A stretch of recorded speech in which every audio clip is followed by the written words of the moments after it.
Basically जो हमारी real me ऊप थी वो आज स्टार्ट होगी। इससे पहले हमने जितनी भी स्टडी की वो हम लैंग्वेज से रिलेटेड हम स्टडी करते रहे, लेकिन आज की जो चीज़ें होंगी वो स्पेसिफिक ऊप से रिलेटेड होंगी। और इसमें हम क्लासेस और ऑब्जेक्ट्स मैंने टॉपिक रखा है, लेकिन इसके अलावा भी और बहुत से मैथ्स सब टॉपिक्स हैं, उनको वन बाय वन देखेंगे। सबसे पहले हम इसका जो हमारे लैब के कंटेंट में पीओपी बेस ऊप हमारी जो प्रोसीजरल प्रोग्रामिंग थी उसको हम ऊप के साथ क्या करके कंपैरिजन करेंगे, थोड़ी सी उसकी हिस्ट्री देखेंगे। जो जब जहाँ तक आपने स्टडी किया उन सबको थोड़ा हम समराइज करेंगे। उसके बाद क्लासेस एंड ऑब्जेक्ट्स को देखेंगे, क्लास को कैसे डिफाइन करते हैं, member of class, declaration of object of class, access member of class, one by one हम सब चीज़ों को देखेंगे। जी लैब मैंने अपने लैपटॉप पे रिकॉर्डिंग पे लगाई है, उसका ना करें। थोड़ा सा हिस्ट्री देख लेते हैं सी प्लस प्लस की। C plus plus was develop by Bjarne Stroustrup at Bell Labs in USA. ये जैसे उसके फाउंडर थे जिन्होंने बनाई थी बेल लैब में यूएसए में। It was initially called as C with classes. अब इस नाम पे आपने क्या करना है, फोकस करना है। जब सी प्लस प्लस बनी थी उस टाइम उसका नाम क्या था? उसका नाम था सी विथ क्लासेस। इट्स मीन जो हमारी सी की लैंग्वेज थी उसमें जब हमने क्लासेस का स्नेरियो मतलब ऊप का स्नेरियो उन्होंने ऐड किया तो उन्होंने उसका क्या नाम दिया, C with classes. Okay, so it is super set of C language. Yes, C language का सुपर सेट है। मीन सी और सी प्लस में क्या डिफरेंस है? जो हमारी सी प्लस प्लस लैंग्वेज है उसमें ऊप इन्वॉल्व है, और जो सी हमारी लैंग्वेज है उसमें ऊप इन्वॉल्व नहीं है, वो प्रोसीजर लैंग्वेज है। सी हमारी प्रोसीजर लैंग्वेज है, और जो हमारी सी प्लस प्लस है वो प्रोसीजरल प्लस ऊप दोनों उसमें इन्वॉल्व है, दोनों उसमें इम्प्लीमेंटेड है। So it follow bottom up program design. जो सी प्लस प्लस लैंग्वेज है अगर उसको हम ऊप के थ्रू इम्प्लीमेंट करें तो वो बॉटम अप प्रोग्राम डिज़ाइन को फॉलो करती है। अब बॉटम अप डिज़ाइन क्या होता है? बॉटम अप डिज़ाइन ये होता है कि आप स्टार्ट से ले आपको मैं समझाऊँ कि एक होता है हमारे पास बॉटम अप, एक होता है टॉप डाउन। बॉटम में जो आप ये होता है कि आप चीज़ों को बिल्कुल ग्राउंड से लेके चलते हैं, मतलब कि आप हमेशा वेरिएबल नीचे से लेके ऊपर चलते हैं। आप ऊप में आप अपने छोटे छोटे फंक्शन क्लासेस बनाते हैं, ऑब्जेक्ट बनाते हैं, फिर उनको आपस में इनहेरिट करते हैं, फिर उनकी एब्स्ट्रैक्शन करते हैं, फिर हाई लेवल पर जाते हैं। तो ये बॉटम से जो है ना टॉप पे आप जाते हैं। तो ये जो डिज़ाइन है, जो पैटर्न है जिसका बॉटम अप है, आप बॉटम से लेके चलते हैं, अपने प्रोग्राम को टॉप तक लेके जाते हैं। आप सबसे पहले आप क्लास लिखते हैं, ऑब्जेक्ट बनाते हैं, फिर उनकी इनहेरिटेंस करते हैं, फिर उनके साथ पॉलीमॉर्फिज्म करते हैं, फिर उनके साथ एब्स्ट्रैक्शन करते हैं, फिर उनके ऊपर इंटरफेस होते हैं। तो ये बॉटम से ये लेके ना एक इंटिटी से लेके फेस बाय फेस जो है आपके प्रोग्राम को ऊपर तक ले जाती है, जो ऊपर हमारे object well communicate with each other. अब जो सी प्लस में जो हमारे ऑब्जेक्ट्स होते हैं, हम इसको ऑब्जेक्ट्स को बिल्कुल 100% ऐसा क्लियर करके देखेंगे, आपको चीज़ 100% क्लियर हो जाएगी ऑब्जेक्ट होता है कि आप जैसे फिलहाल एज्यूम कर लें ऑब्जेक्ट एक एंटिटी है। सी प्लस प्लस में ऑब्जेक्ट जो होते हैं वो आपस में क्या करते हैं, आपस में कम्युनिकेट करते हैं। Object are independents. जो ऑब्जेक्ट्स होते हैं वो इंडिपेंडेंट होते हैं, मतलब कि फॉर एग्जांपल स्टूडेंट्स जो हैं इंडिपेंडेंट है, टीचर इंडिपेंडेंट है। तो ऑब्जेक्ट्स हमारी बेसिकली एक रियल वर्ड की एक एंटिटी होती है। एंटिटी कोई भी एंटिटी, ह्यूमन एंटिटी होगी, एनिमल की एंटिटीज होगी, कोई भी एक एंटिटीज होगी। It bind data and function together. जो हमारा ऑब्जेक्ट होता है उसमें फंक्शन और हमारे जो वेरिएबल्स होते हैं वो बाइंड होते हैं। हमारा जो ऑब्जेक्ट्स होते हैं वो बेसिकली उसमें क्या होते हैं, फंक्शंस और डेटा। जो हमारे वेरिएबल्स हैं, डेटा से हमारा वेरिएबल्स हैं, और फंक्शन जो है हमारी आपने फंक्शन देखी हुई है वो हमारे इसमें गठे एक ऑब्जेक्ट के पास होते हैं। मैं फिर स्लाइड को रिपीट करता हूँ। जो सी जब इनिशियली जब बनी थी तो उसको सी विद क्लासेस का नाम दिया गया था। इसकी रीज़न ये थी कि इसमें सिर्फ एक ऊब का सिनेरियो इम्प्लीमेंट किया था, क्लासेस और ऑब्जेक्ट का सिनेरियो इम्प्लीमेंट किया था, तो उसको फिर हमने सी विद सी क्लासेस का नाम दिया और बाद में इसको सी क्लासेस का नाम दे दिया। और ये बेसिकली सी लैंग्वेज का सुपर सेट है। सुपर सेट कैसे है? सी में भी प्रोसीजरल है और सी प्लस प्लस में प्रोसीजरल है, लेकिन सी प्लस प्लस में ऊब के कंसेप्ट भी इम्प्लीमेंटेड है, वो ऊब के कंसेप्ट को भी सपोर्ट करती है, तो इसलिए ये super set of C language है। उसके बाद ये जो हमारी सी प्लस प्लस लैंग्वेज है, ये बॉटम अप जो डिज़ाइन है उसको फॉलो करती है। जो अप्रोच है bottom up. Bottom up approach क्या होती है? बॉटम अप अप्रोच होती है सबसे पहले अपनी क्लासेस बनाते हो आप, उसके ऑब्जेक्ट्स बनाते हो, फिर उसके बाद इनहेरिटेंस करते हो, पॉलीमॉर्फिज्म करते हो, फिर उसके बाद हम एब्स्ट्रैक्शन पे जाते हैं और उसके बाद फिर हम इंटरफेस लेवल पे जाते हैं। मतलब कि इसके फेज बॉटम से लेकर टॉप तक हम आगे इनको वन बाई वन डिटेल से देखेंगे। जस्ट यहाँ पे एक आपका एज अ पॉइंट आपको ये बताया जा रहा है यहाँ पे। और उसमें बॉटम अप डिज़ाइन में ऑब्जेक्ट्स भी होते हैं जो आपस में कम्युनिकेट कर सकते हैं और वो इंडिपेंडेंट्स होते हैं, इंडिपेंडेंटली होकर कम्युनिकेट करते हैं। और जो ऑब्जेक्ट होता है उसमें एक ऑब्जेक्ट के पास उसके पास फंक्शंस भी होते हैं, वो फंक्शन को भी बाइंड करता है, वो आपके डेटा को भी बाइंड करता है, वेरिएबल्स को भी बाइंड करता है। नेक्स्ट हम देखते हैं, ये चीज़ें आपको आस्ते आस्ते क्लियर होती जाएंगी। अगर कहीं पे आपको क्वेश्चन आता है तो आप वहीं पे पूछें, ठीक है ना। आप आज की लैब में जितने ज़्यादा क्वेश्चन पूछेंगे, ऊप में आप जितने ज़्यादा क्वेश्चन पूछेंगे इतनी ज़्यादा आपको अंडरस्टैंडिंग होगी। अगर आपको छोटा सा क्लियर भी है कि आपको ये चीज़ मुझे क्लियर नहीं है, बहुत ये मैसेज बहुत गर्ल्स के लिए भी है और बॉयज़ के लिए भी है। आप जितना ज़्यादा पूछेंगे उतनी ज़्यादा ही आपको चीज़ें क्लियर होंगी।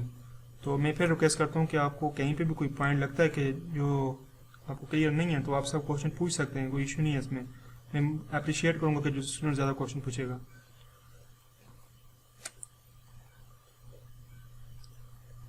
Okay, procedural oriented programming. अभी तक हमने 8 लैब, जो लास्ट 8 लैब हमने की हैं, उनमें हमने कौन सी प्रोग्रामिंग की है? प्रोसीजर ओरिएंटेड प्रोग्रामिंग, जो हमारे प्रोसीजर से रिलेटेड थी। प्रोसीजर कहते हैं फंक्शन को। प्रोसीजर कैसे कहते हैं? फंक्शन को। फंक्शन का नाम प्रोसीजर भी है, ठीक है ना। इसको आप स्ट्रक्चरल ओरिएंटेड प्रोग्रामिंग कह सकते हो, या उसमें स्ट्रक्चर इन्वॉल्व हो या फंक्शन इन्वॉल्व हो सिर्फ, तो उस प्रोग्रामिंग को आप प्रोसीजर ओरिएंटेड प्रोग्रामिंग या स्ट्रक्चरल ओरिएंटेड प्रोग्रामिंग या फंक्शनल ओरिएंटेड प्रोग्रामिंग कह सकते हैं। अब उसमें होता क्या था? उसमें क्या होता था, हमारे पास एक ये मेन प्रोग्राम है, हमारे पास एक मेन प्रोग्राम होता था, ठीक है, इंट मेन, और उस मेन प्रोग्राम से हम फंक्शन को कॉल करते थे।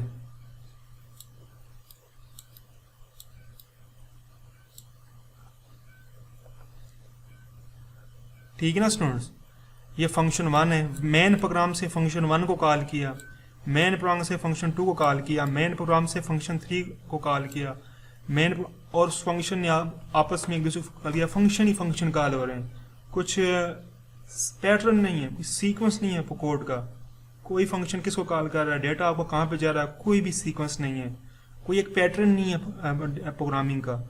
हर फंक्शन जो है वो लोकली पर उसको कोई भी फंक्शन कॉल कर सकता है, कोई भी फंक्शन एक्सेस कर सकता है। तो सीक्वेंस नहीं है आपकी प्रोग्रामिंग में, ठीक है ना। जो प्रोसीजर आपकी लैंग्वेज होती है उसमें ये उसका स्ट्रक्चर होता है, ठीक है ना स्टूडेंट्स। अब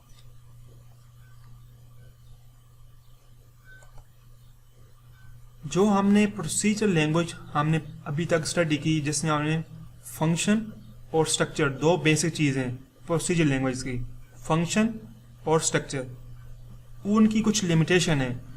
वो लिमिटेशन जब डेवलपमेंट को फेस हुई तो उन्होंने फिर ऊब जो है वो इम्प्लीमेंट की। अब वो लिमिटेशन क्या है? जब तक वो लिमिटेशन आपके माइंड में नहीं होंगी तब तक आप ऊब को सही तरह कंसेप्ट क्लियर नहीं कर पाएंगे। क्यों ऊब वजूद में क्यों आई, ऊब वजूद में क्यों, ऊब की ज़रूरत क्यों पेश आई, उन जो ड्रॉबैक थे, वो जो लिमिटेशन थी जिसकी वजह से ऊब को लाया गया, वो आपको माइंड में क्लियर होने चाहिए। तब आपको ईजिली अंडरस्टैंड हो जाएगी कि ऊब इस वजह से आई थी और उसका पर्पज़ ये है। जो हमारे पास ऊब से पहले जो प्रोसीजर लैंग्वेज थी उसमें क्या होता था? एम्फसाइज ऑन एल्गोरिदम और प्रोसीजर। जो हमारी प्रोसीजर लैंग्वेज है, जिसमें फंक्शन और स्ट्रक्चर इन्वॉल्व है, वो या फिर वो जो होता है वो टोटली किस पे डिपेंड कर रही होती है, आपकी एल्गोरिदम पे या आपके फंक्शन पे, ठीक है ना, और किसी चीज़ पे डिपेंड नहीं कर रहा होता है, या एल्गोरिदम पे डिपेंड कर रहा होता है या आपके फंक्शन पे डिपेंड कर रहा होता है। और फंक्शन के मैंने पीछे आपको ड्रॉबैक बता दिया आपको कि आपके पास बेशुमार फंक्शन हो जाते हैं, कौन सा फंक्शन किस काम से रिलेटेड है कोई पता नहीं है, आपके पास कौन सा फंक्शन किसको कॉल कर रहा है, कब कॉल कर रहा है, वो इन सीक्वेंस को कॉल कर सकता है, हर चीज़ ओपन पड़ी है आपके पास। तो ये हमारे पास सबसे पहला जो लिमिटेशन थी कि जो हमारा मेन प्रोग्राम है वो किस पे डिपेंड कर रहा है, प्रोसीजर पे या एल्गोरिदम पे। जैसे प्रोसीजर कहेगा या जैसे आपका एल्गोरिदम कहेगा, हमारा प्रोग्राम वैसे ही करेगा, ठीक ना। ये एक लिमिटेशन थी। क्योंकि आपकी जो रियल लाइफ में सिनेरियो होते हैं, ऐसा नहीं होता कि रियल लाइफ में कोई एक फंक्शन है जैसे वो काम कर रहा है आपका वही काम हो, या जो प्रोसीजर कह रहा है एल्गोरिदम कह रहा है, नहीं। रियल लाइफ में चीज़ें डिफरेंट होती हैं, हमारे पर्सन के लिहाज से होती हैं, एंटिटीज जो हम एंटिटीज हैं, ह्यूमंस हैं, हमारे लिहाज से होती हैं, हमारी बिहेवियर के लिहाज से वो चीज़ें अकर होती हैं। तो उस तरह की वो चीज़ें नहीं होती थी वहाँ पे प्रोग्रामिंग में। Not suitable for modelling a real world problem. अब जो हमारी प्रोसीजर लैंग्वेज है या स्ट्रक्चरल लैंग्वेज है, वो रियल वर्ल्ड प्रॉब्लम को मॉडल नहीं कर सकती, उसके लिए सूटेबल नहीं है। क्यों सूटेबल नहीं? वो भी तो प्रोग्रामिंग है, उसमें भी तो हम प्रोग्राम लिखते हैं, फंक्शन हम सम का करते हैं, हमें सम करके रिटर्न कर देता है, मल्टीप्लाई करते हैं हमें कर देता है, हर चीज़ें कर देता है। आपने फाइल हैंडलिंग पढ़ी, उसमें सारी चीज़ें करी, तो फिर उसमें मसला क्या है? क्यों रियल वर्ल्ड प्रॉब्लम के लिए सूटेबल नहीं है हमारे पास प्रोसीजर लैंग्वेज? इसलिए सूटेबल नहीं है कि उसमें सारा डेटा आपका फंक्शनल है। आपका मैक्सिमम कोई अगर आप प्रोग्राम एफिशिएंट भी बना दें, आप फंक्शन लेवल तक जाएंगे, आपका हर काम फंक्शन में डिवाइड है। रियल लाइफ में ऐसे तो नहीं होता। रियल लाइफ में ऐसे होता है कि आपने जितने भी काम है सब फंक्शन में डिवाइड है, नहीं। हर फंक्शन के साथ कोई एक एंटिटी होती है जिसको आप असाइन करते हो। फॉर एग्जांपल, मुझे अब ड्यूटी ये मिली हुई है कि मैंने आपकी लैब लेनी है।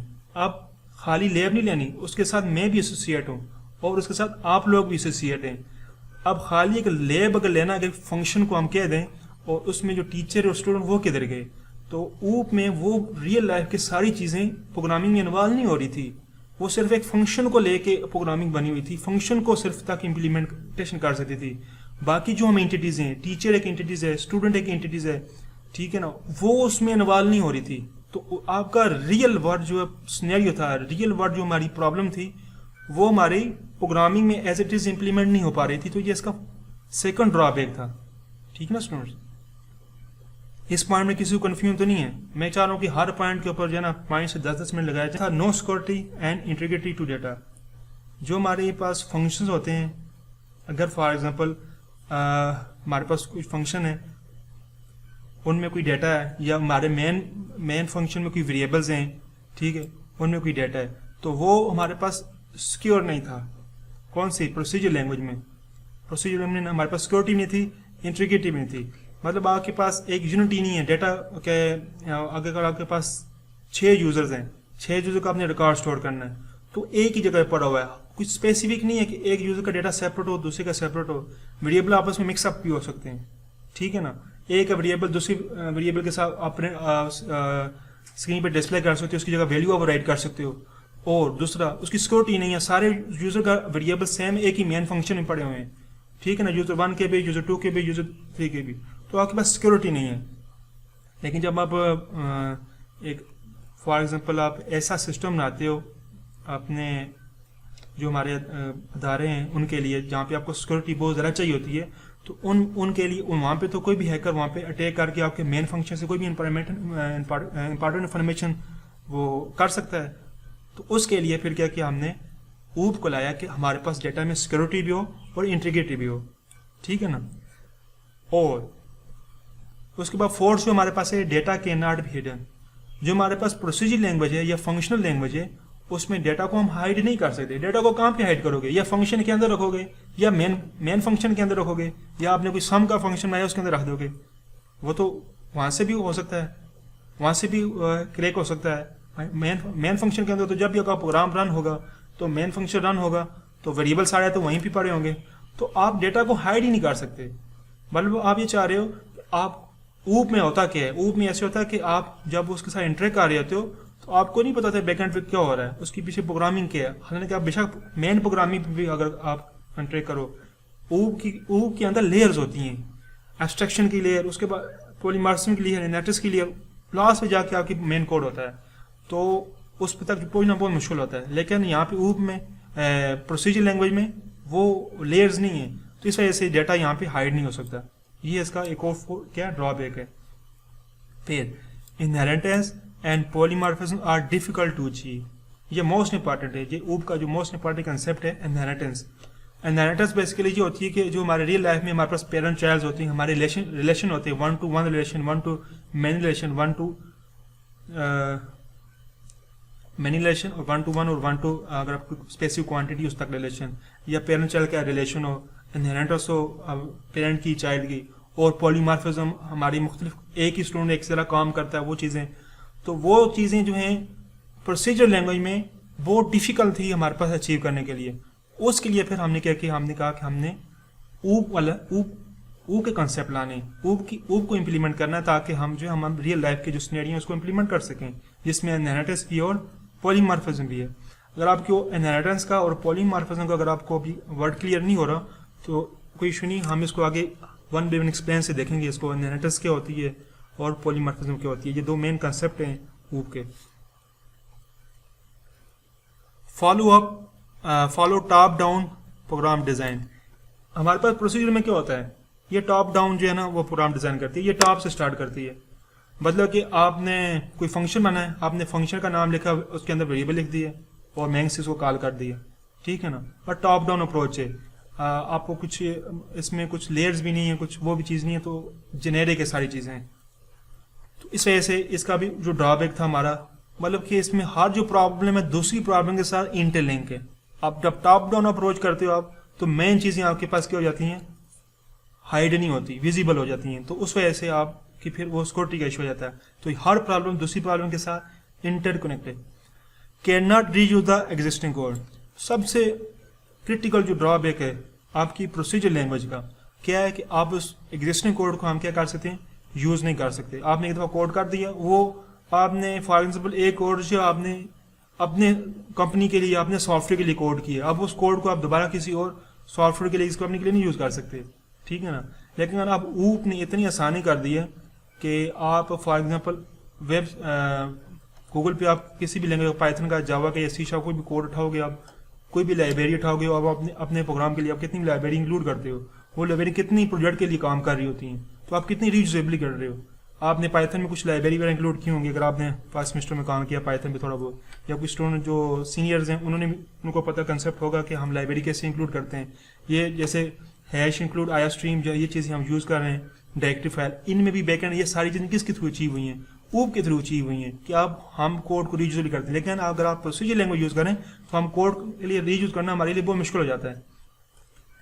उसके बाद data will be share by many function. आपका एक वेरिएबल है वो काफ़ी फंक्शन के साथ शेयर हो सकता है, चाहे आप नहीं चाह रहे कि आपको जो डेटा है वो सिर्फ इन फंक्शन तक महदूद रहे। तो प्रोसीजर में, वो प्रोसीजर लैंग्वेज में या जो हमारे फंक्शनल लैंग्वेज है उसमें तो डेटा सबके साथ शेयर हो रहा है। आपका कोई प्राइवेट डेटा भी है, कोई आपने कोई वेरिएबल ऐसा बना रहे हैं कि वो किसी फंक्शनल शेयर ना हो। फंक्शन वेरिएबल आपने मेन के अंदर बनाया हुआ तो वो तो एक्सेसिबल है, मेन के बाहर बनाया हुआ तो वो तो ग्लोबल है, तो वो सारे फंक्शन को आपको एक्सेसिबल होगा। तो इस वजह से जो है डेटा भी आपका हर फंक्शन उसको एक्सेस कर सकता है।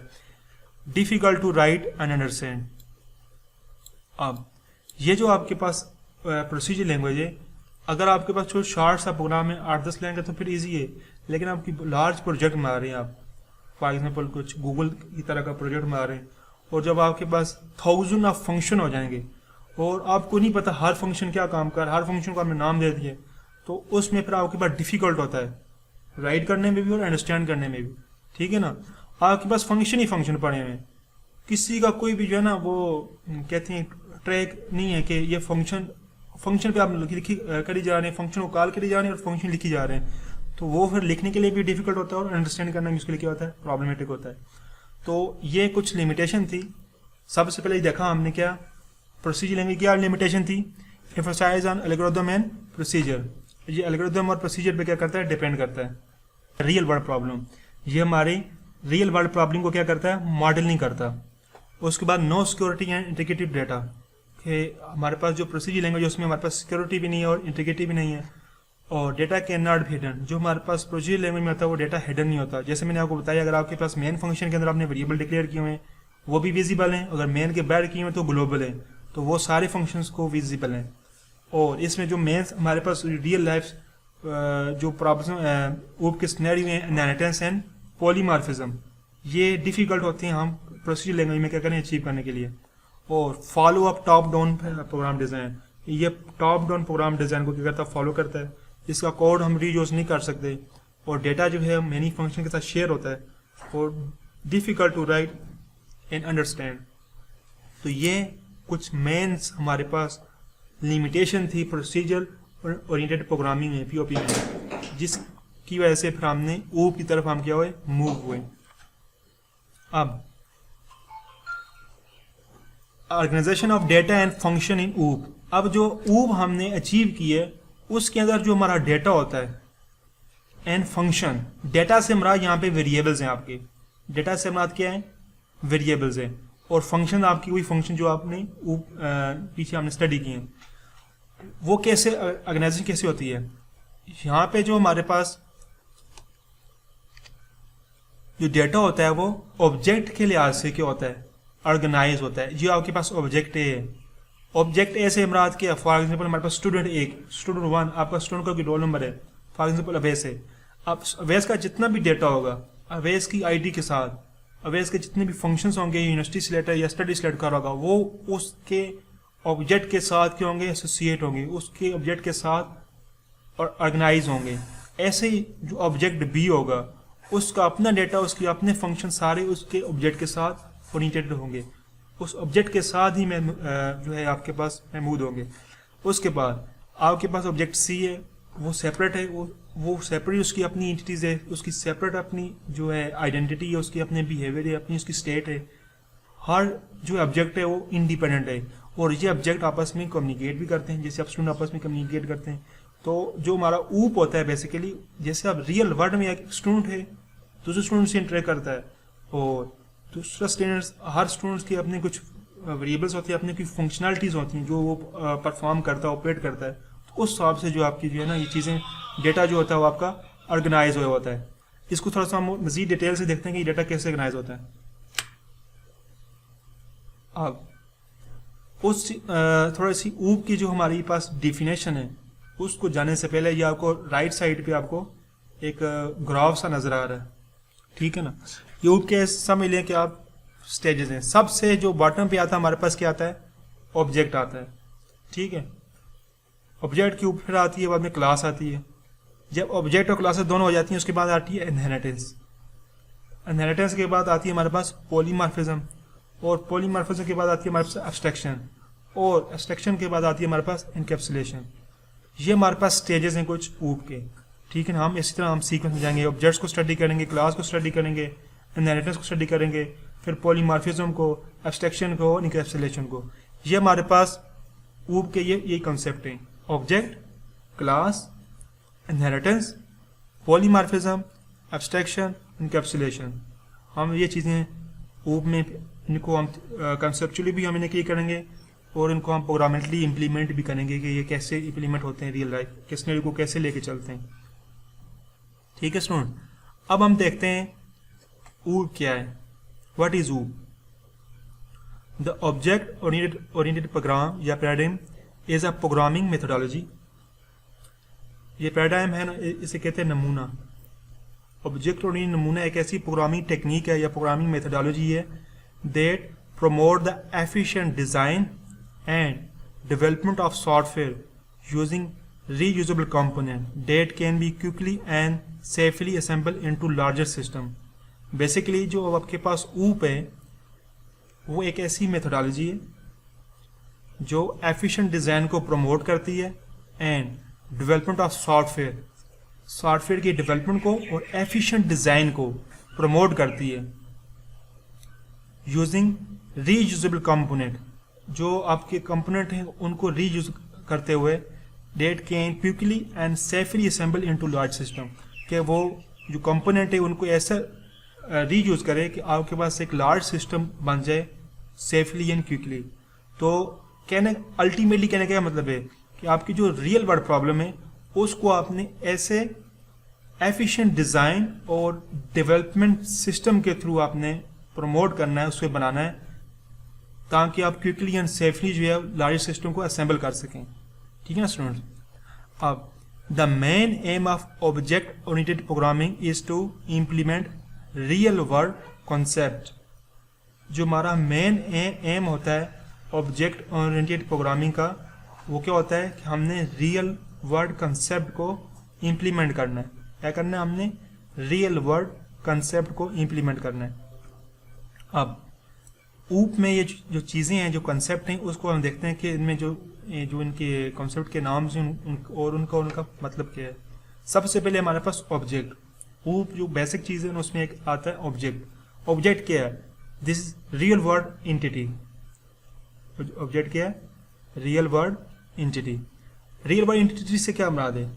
रियल वर्ल्ड एंटिटी से मुराद ये एक स्टूडेंट है, वो एक रियल वर्ल्ड एंटिटी है। कुछ एनिमल है, कोई रियल वर्ल्ड एंटिटी है। हमारे पास मोबाइल फ़ोन है, ये एक रियल वर्ल्ड एंटिटी है। ठीक है। कुछ भी आप कह सकते हैं, कार है, कोई एनिमल है। जो ऐसी रियल वर्ल्ड एंटिटी से मुराद ये ऐसी कोई भी चीज़ जो उसकी कोई खुसूसियात रखती हो, कोई अपनी स्टेट और कोई खुसूसियात रखती हो, उसको हम रियल एंटिटी कहते हैं। तो ऑब्जेक्ट हमारी रियल वर्ल्ड एंटिटी होगा। हमारे एक एक स्टूडेंट है, एक टीचर है, ये दोनों एक रियल वर्ल्ड एंटिटीज हैं। ये दोनों, इनकी अपनी कोई फंक्शनलिटीज होती हैं, इनकी अपनी कोई स्टेट होती हैं। तो उसको हम क्या कहेंगे अब कि ऑब्जेक्ट जो है हमारा रियल वर्ल्ड एंटिटी है। अब हमने एक रियल पर्सन है, फॉर एग्जाम्पल एक स्टूडेंट है, उसको हमने प्रोग्रामिंग में रिप्रेजेंट करना है। प्रोग्रामिंग में कुछ हो, इसलिए हमने वेरिएबल लिखना है।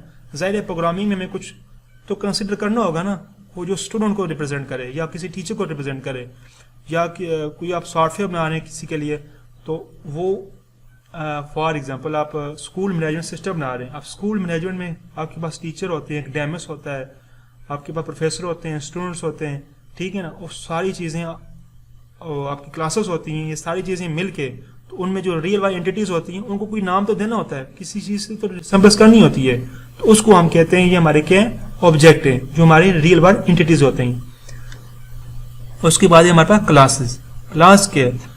क्लास बेसिकली टेम्पलेट या ब्लूप्रिंट। इससे आप कह सकते हैं user defined data type. User defined data type जैसे सिंपली अब आपके पास इंट इंटीजर है, इंट आप एक्स लिखते हो, एक्स क्या करते हो आप? उस इंटीजर क्लास का क्या करते हो? आप वेरिएबल लेते हो। ऐसे ही वो सिस्टम डिफाइन होता है। लेकिन जब आप अपनी खुद क्लास डिफाइन करते हो, आप खुद चाहते हो कि मैं आप क्या अपनी क्लास डिफाइन करूं, इसके अंदर कौन कौन से वेरिएबल हो सकते हैं, कौन कौन से फंक्शंस होते सकते हैं, तो वो आप जब यूजर खुद अपनी डिफाइन करता है तो उसको हम क्या नाम देते हैं? क्लास का नाम देते हैं। और उसको हम टेम्पलेट या ब्लूप्रिंट्स कहते हैं।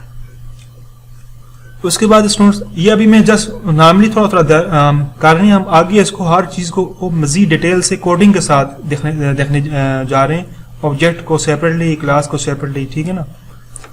उसके बाद एब्स्ट्रैक्शन। एब्स्ट्रैक्शन से हमारे विजिबिलिटी कंट्रोल।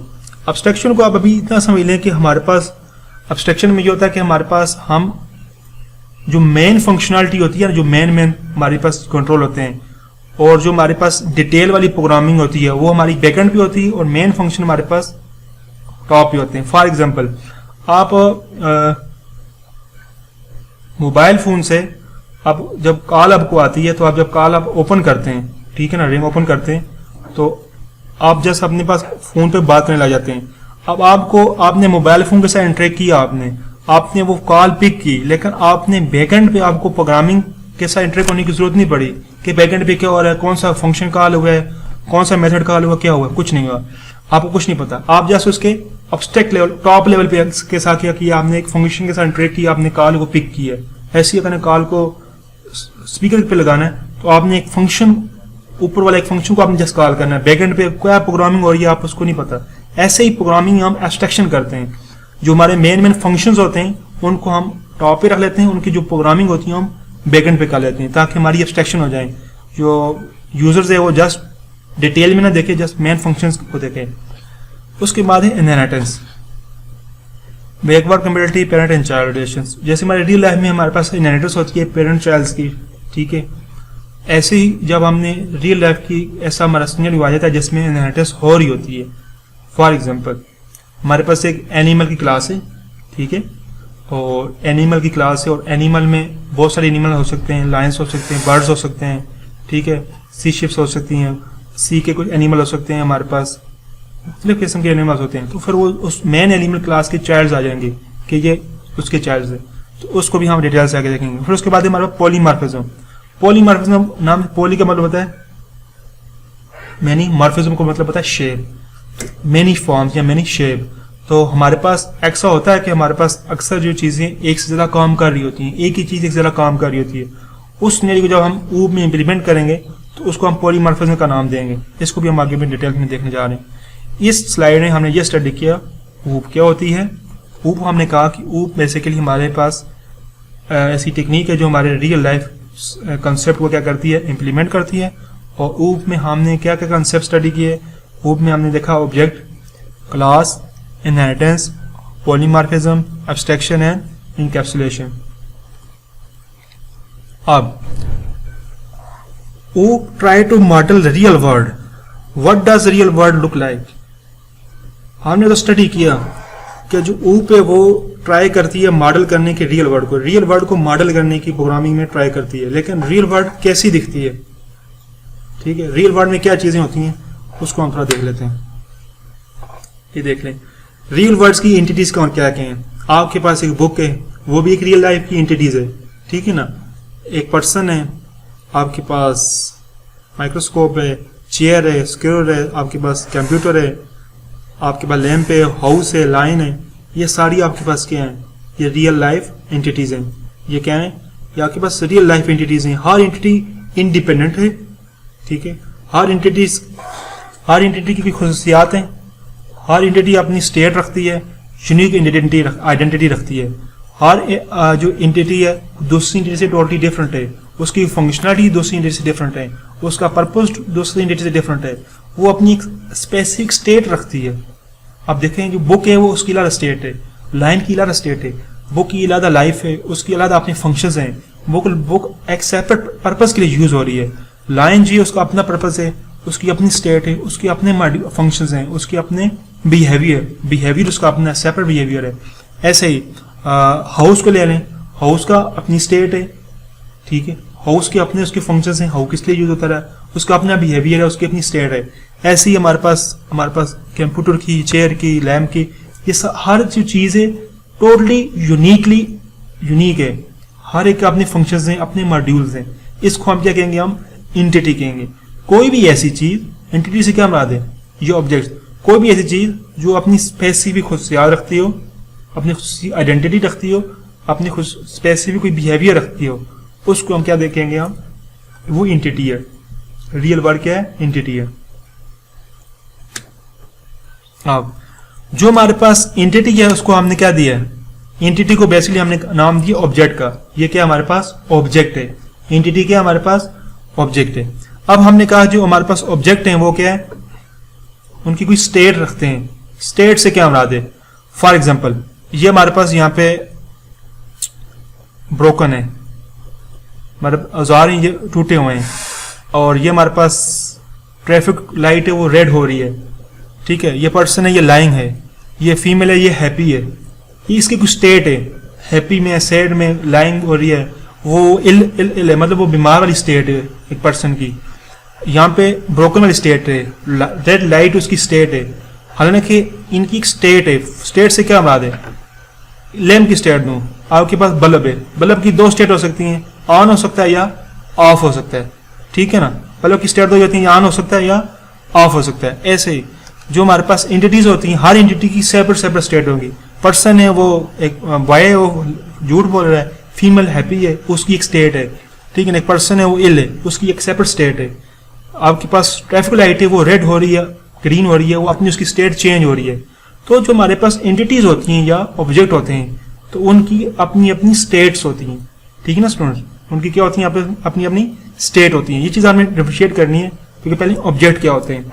ऑब्जेक्ट का जब आपको आइडिया क्लियर हो जाएगा, फिर आपने देखना है कि हाँ कि अगर ऑब्जेक्ट है इट्स मीन इसकी क्या होगी, स्टेट भी होगी। स्टेट क्या होगी, वो आप जैसे मैंने आपको बल्ले की एग्जाम्पल दी, अगर आप में से कुछ स्टूडेंट्स डीएलडी में है, तो आपको पता है हमने डीएलडी में दो स्टेट जो हमारे लॉजिक सर्किट्स होते हैं, ऑन होती है या ऑफ होती है, ट्रू होती है या फॉल्स होती है, ओपन होता है या क्लोज होता है, ठीक है ना। वही चीज़ है यहाँ पे सिर्फ वो दो ही नहीं होंगी, वो तो हम जस्ट बाइनरी के साथ देख रहे थे। यहाँ पे मैं आपको रियल लाइफ एंटिटी बता रहा हूँ कि यहाँ पे हर जो हमारे पास ऑब्जेक्ट होगा या हर जो हमारे पास रियल लाइफ एंटिटी होगी उसकी क्या होगी, उसकी क्या होगी, स्टेट होगी। वो कोई खुद स्टेट रखता होगा अपने। उसके बाद ऑब्जेक्ट्स है बिहेवियर। पहले तो हमने देखा ऑब्जेक्ट होते क्या हैं, वो रियल लाइफ एंटिटी होते हैं। फिर हमने देखा उनकी स्टेट क्या होती है। अब हम देख रहे हैं उनका बिहेवियर कैसे होता है, ठीक है ना। अब एक पर्सन है, वो कह रहा है हेलो आई एम जॉन, और फीमेल कहती है नाइस टू मीट यू। अब इन दोनों का आपको देख रहा है बिहेवियर कैसा लग रहा है। ये कुछ आपस में इंटरेक्ट कर रहे हैं, आपस में कम्युनिकेशन कर रहे हैं, ठीक है ना। उनका बिहेवियर है ये। और ठीक है, दूसरी तरफ एक फीमेल नर्स है, वो अपने जो का बच्चा है उसको दादा दादा कह रही है, वो उनका एक बिहेवियर है, ठीक है ना। और नीचे गाड़ी है, अब गाड़ी की आपने ना वो चल रही है या वो साउंड क्रिएट कर रही है, तो ये उसका एक बिहेवियर है। ऐसी तरह यहाँ पे हमारे पास कुछ एक जानवर है, ठीक है ना, वो अपनी साउंड प्रोड्यूस कर रहा है, तो एक बिहेवियर है उसका। ये उसका क्या है, बिहेवियर है। वो कुछ फंक्शनलिटी परफॉर्म कर रहा है, हर कोई फंक्शनलिटी परफॉर्म कर रहा है। कार चल रही है, उसकी एक साउंड प्रोड्यूस हो रही है। जो माँ है वो अपने बच्चे को लोरी दे रही है और सादा दादा कर रही है, वो एक अपने एक्शन परफॉर्म कर रहा है। एक पर्सन एक फीमेल आपस में मिल रहे हैं, इंटरेक्शन कर रहे हैं, तो कुछ अपना उनका बिहेवियर होता है। तो ऐसे हमें यहाँ पे क्या नतीजा निकला, जो हमारे पास ऑब्जेक्ट्स होते हैं, पहले तो वो क्या होते हैं, वो रियल वर्ड क्या होती हैं, एंटिटी होती हैं। ऑब्जेक्ट्स क्या होती हैं, रियल वर्ड एंटिटी होती हैं, और वो यूनिकली आइडेंटिफाई होती हैं।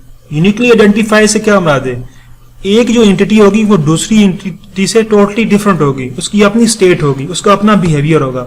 लाइन का अपना बिहेवियर है, बुक का अपना बिहेवियर है, पर्सन का अपना बिहेवियर है, चेयर का अपना बिहेवियर है, चेयर की अपनी स्टेट है, लाइन की अपनी स्टेट है, हाउस की अपनी स्टेट है, हाउस का अपना बिहेवियर है।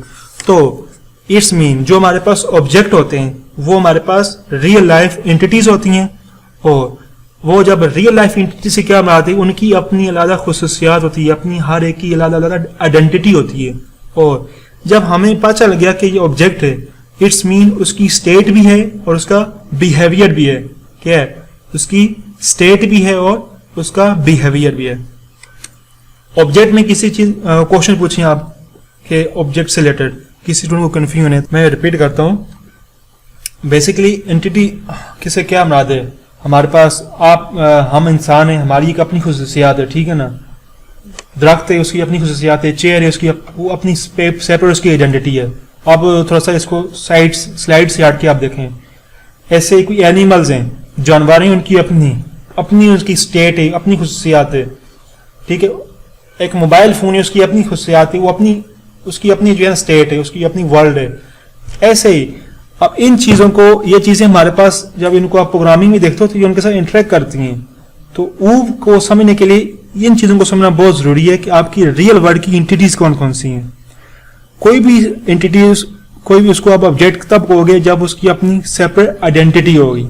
रियल वर्ल्ड में उसकी एक सेपरेट आइडेंटिटी होगी। जैसे यहाँ पे स्क्रीन पे आप देख लें, आपके पास एक पर्सन है, एक चेयर है, एक बुक है, एक लाइन है, एक होम है, एक लैपटॉप है, आपके पास एक स्क्रू है।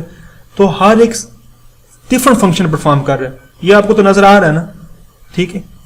हर एक की अपनी स्टेट है, हर एक अपनी आइडेंटिटी रखता है रियल वर्ल्ड में। और जब अपनी आइडेंटिटी रियल वर्ल्ड में कोई भी चीज रखेगी ना, और उसकी कोई स्टेट होंगी, कोई बिहेवियर होंगे, तो उसको हम ऊप में ऑब्जेक्ट का नाम देंगे, ठीक है ना। कोई भी ऐसी चीज जो रियल वर्ल्ड में अपनी शनाख्त रखती हो, अपने कोई फंक्शनलिटी, कोई ऑपरेशन, कोई बिहेवियर रखती हो या कोई स्टेट रखती हो, उसको हम ऊब में किसका नाम देंगे, हम ऑब्जेक्ट का नाम देंगे, ठीक है स्टूडेंट्स। और मैं जो स्टूडेंट क्वेश्चन नहीं पूछते उनको मैं कह दूं कि ये आपको थ्योरी में नहीं पढ़ाया जाएगा, क्योंकि शेफ साहब की तबीयत ठीक नहीं है, तो उन्होंने ये कहा कि आपने ऐसे लेके चलना है ताकि आप थ्योरी भी साथ लेके चलें। तो आपकी थ्योरी और लैब आप समझ लें कि ये दोनों इकट्ठी हो रही हैं। तो इसलिए अभी तक मैंने सिर्फ 3-4 स्लाइडें ही पढ़ाई हैं, तो एक रियल वर्ड क्या होती है, थोड़ा रियल वर्ड को देखते हैं।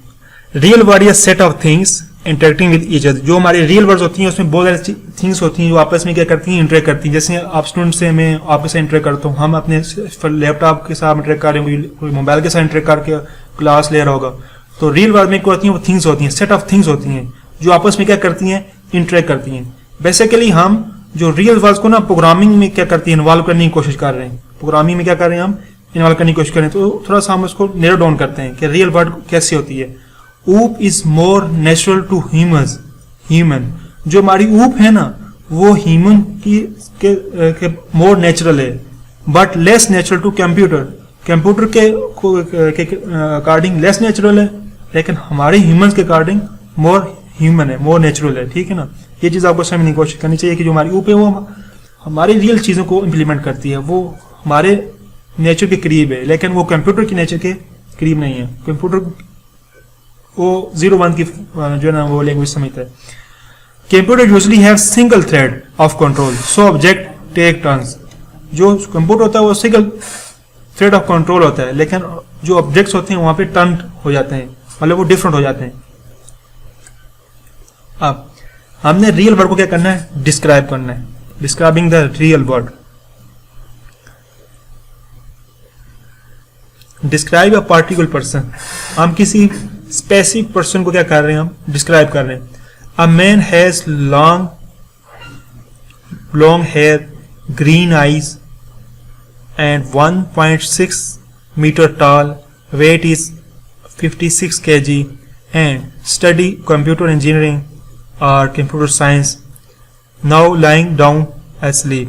ठीक है ना, हमने एक पर्सन को डिफाइन किया, पर्सन को एक्सप्लेन किया। पर्सन क्या है, उसके हेयर हैं, ग्रीन उसकी आईज हैं, 1.6 मीटर टॉल है, वेट उसका क्या है 56 kg है, स्टडीज करता है वो कंप्यूटर साइंस। ठीक है, मुख्तलिफ खुसूसियात हैं उसकी। ये हमने एक पर्सन को डिस्क्राइब किया। अब आपने इस लाइन के ऊपर जो जो सेंटेंस हैं, जो वर्ड्स हैं, उनको आपने फोकस करना है कि हम किस किस चीज़ को ले रहे हैं। फिर मोहम्मद स्टडी इलेक्ट्रॉनिक्स। एक और स्टूडेंट है, वो इलेक्ट्रॉनिक्स की स्टडी कर रहा है। हैज शॉर्ट ब्लैक हेयर, उसके शॉर्ट ब्लैक हेयर हैं, एंड ब्राउन आईज, उसकी ब्राउन आईज हैं। He is 180 centimetre and 75 kilo.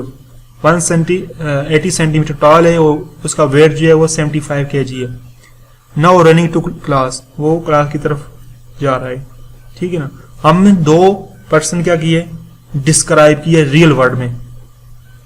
आप भी जब आपस में एक दूसरे से बात कर रहे हो तो ये चीजें डिस्कस कर रहे होते हो, जी उसकी आईज ऐसी हैं, वो इतना लंबा है, उसका वेट इतना, स्टडी ये कर रहा है, ठीक है, वहां पे रहता है वो। और ऐसे ही नॉर्मली हमारे पास जो हम डिस्क्राइब करते हैं तो यही चीजें हम डिस्कशन में लाते हैं। नोटिस, अब हमने नोटिस करना, जो ऊपर हमने दोस्त लोग जो डिस्कस किए हैं। How all have specific values of, इन सब की स्पेसिफिक वैल्यूज हैं, पर्सन 1 के भी पर्सन 2 के भी। क्या क्या है, पर्सन 1 का भी नेम है और पर्सन 2 का भी नेम है, कोई स्पेसिफिक नेम है। पर्सन 1 की भी हाइट है, पर्सन 2 की भी कोई स्पेसिफिक हाइट है। पर्सन 1 का कोई वेट है और पर्सन 2 का भी कोई वेट है। पर्सन 1 की कोई आई कलर है और पर्सन 2 का भी कोई आई कलर है। पर्सन 1 की स्टेट है और पर्सन 2 की भी क्या है, कोई स्टेट है। तो यहां से हमने रियल वर्ड से एक चीज नोटिस की, आप पर्सन के लेटर किसी पर्सन को डिस्क्राइब करेंगे, डिफाइन करेंगे, ये जो 6-7 चीजें हैं ना, ये जरूर आएंगी उसमें। ठीक है ना, यहां तक था, थोड़ा हमने रियल वर्ड को टच किया। अब ये जो हम ऊप स्टडी कर रहे हैं, इसके कुछ फीचर्स हैं, इंपॉर्टेंस है इसके। आप कह सकते हैं कि हम इसको क्यों स्टडी करने जा रहे हैं, वो सारी चीजें इन नेक्स्ट 2 स्लाइड में आएंगी, फिर उसके बाद हम ऊप को प्रॉपर स्टार्ट करेंगे। Features of object oriented programming emphasises on data rather than procedure.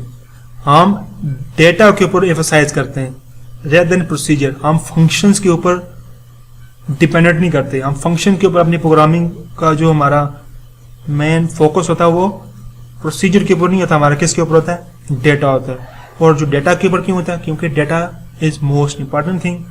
जो डेटा होता है, अगर आपका डेटा लॉस हो गया, डेटा ही आपका सिक्योर नहीं है, आपके पास सिस्टम में सिक्योरिटी नहीं है, डेटा आपका जो है वो आप नहीं चाह रहे वो फंक्शन यूज करो, वो फंक्शन यूज कर रहा है, तो फिर आपके उस सॉफ्टवेयर का फायदा नहीं है, तो उस प्रोग्रामिंग का भी फायदा नहीं है। तो इसलिए हम इसमें ऊप में आपका जो मेन फोकस होता है वो डेटा के ऊपर होता है, ना कि आपके फंक्शन के ऊपर। Both data and function combine into single unit. अब यहाँ पे हमारे पास जो डेटा भी होता है और जो फंक्शंस होते हैं वो एक सिंगल यूनिट में कंबाइन होते हैं, ठीक है ना स्टूडेंट। ऊप में data and function are combine into a single unit, लेकिन प्रोसीजर में ऐसी चीज नहीं होती थी। प्रोसीजर में स्कैटर्ड पड़े हुए हैं, डेटा भी पड़ा हुआ है, आपका फंक्शन भी पड़े हुए हैं, कोई फंक्शन किस डेटा को यूज कर रहा है, कोई फंक्शन किसी फंक्शन को कॉल कर रहा है, कोई रिस्ट्रिक्शन नहीं है। Data can not be access directly. OOP में आप डेटा को डायरेक्टली एक्सेस नहीं कर सकते, आपको क्लास की ऑब्जेक्ट बनाने की जरूरत पड़ेगी, आपको यहाँ पे क्लास से परमिशन लेनी पड़ेगी एक तरीके से आपके लिए। यहाँ पे आप डेटा को डायरेक्टली एक्सेस नहीं कर सकते जैसे आप प्रोसीजर लैंग्वेज में करते रहे। हायर प्रोडक्टिविटी, यहाँ पे प्रोडक्टिविटी हाई है, मतलब आप जो अपना डेवलपमेंट करोगे उसमें प्रोडक्टिविटी बहुत ज्यादा कर सकते हो आप। आपके पास जो सॉफ्टवेयर बनेगा वो बहुत प्रोडक्टिव होगा वो।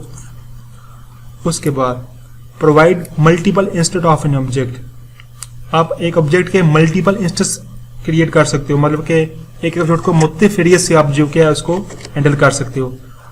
प्रोवाइड सिक्योरिटी डेटा, ये डेटा के ऊपर क्या करती है, ऊपर हमें सिक्योरिटी प्रोवाइड करती है, ये मोस्ट इंपॉर्टेंट चीज है। इसमें आपका डेटा के ऊपर लेयर्स होती हैं, आपके पास नॉर्मल एक ऑब्जेक्ट होता है, उसके ऊपर क्लास होती है, उसका पॉलीमॉर्फिज्म होता है, इनहेरिटेंस होती है, उसके ऊपर डेटा एब्स्ट्रैक्शन होती है, उसके बाद जाके एनकैप्सुलेशन होती है, तो मुख्तलिफ लेयर्स होती हैं, तो आपका डेटा बहुत सिक्योर होता है।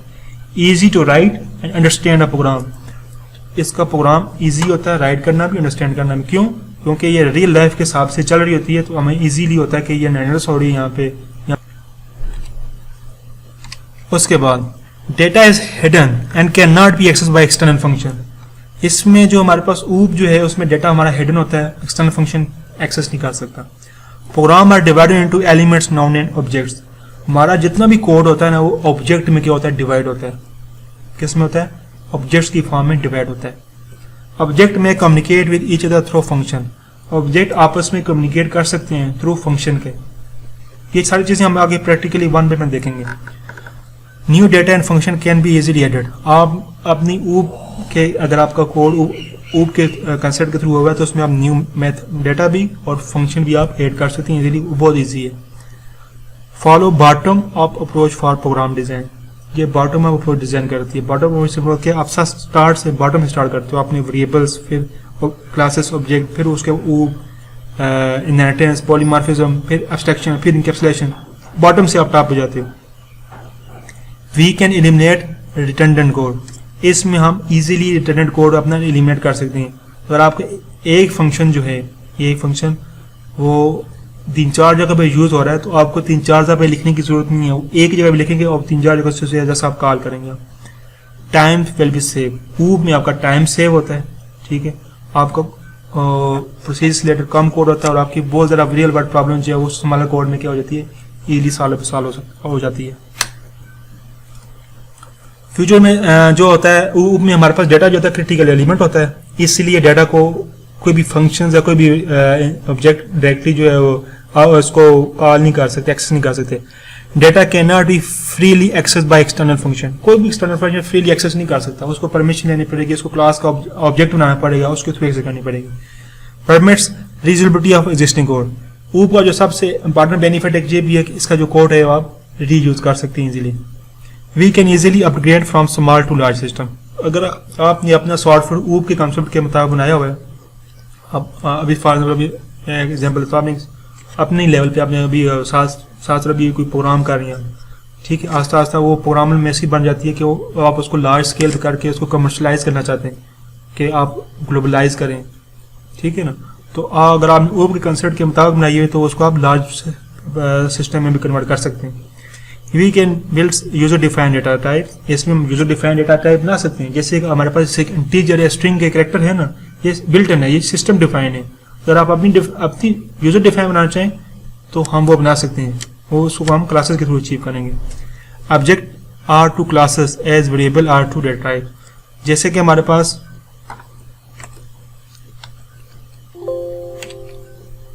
इंट एक्स होता है ना,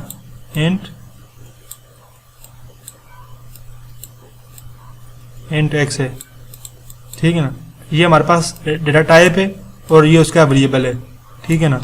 ऐसे ही हमारे पास क्लास होती है और उसका क्या होता है, ऑब्जेक्ट होता है।